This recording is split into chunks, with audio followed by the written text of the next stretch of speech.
Femminicidio di Giulia Rigon, la 31enne originaria di Asiago, massacrata di botte dal compagno, 21 anni di reclusione per Enrique Cappellari, decisi in appello a Venezia, confermando la sentenza di primo grado della Corte d'Assise del Tribunale di Vicenza, riconoscendo il 31enne come l'assassino della donna.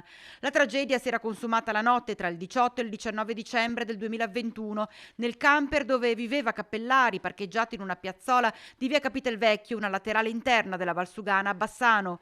L'uomo si era avventato con brutalità estrema sulla giovane, colpendola con calci, pugni, anche con un grosso anello dopo una lite. Un'aggressione talmente violenta che le provocò ferite mortali. Era stato proprio Cappellari a chiamare, qualche ora dopo il decesso di Giulia Rigon, i soccorsi, spacciando l'accaduto come la conseguenza di una caduta della giovane. Ma questa storia non aveva retto. Per Cappellari era scattato l'arresto, l'autopsia aveva mostrato un quadro drammatico che incastrava inequivocabilmente l'assassino di Giulia Rigon. Per lui il verdetto d'appello, quindi, dopo che la pubblica accusa ne aveva richiesto l'ergastolo, che ha confermato la condanna a 21 anni di carcere.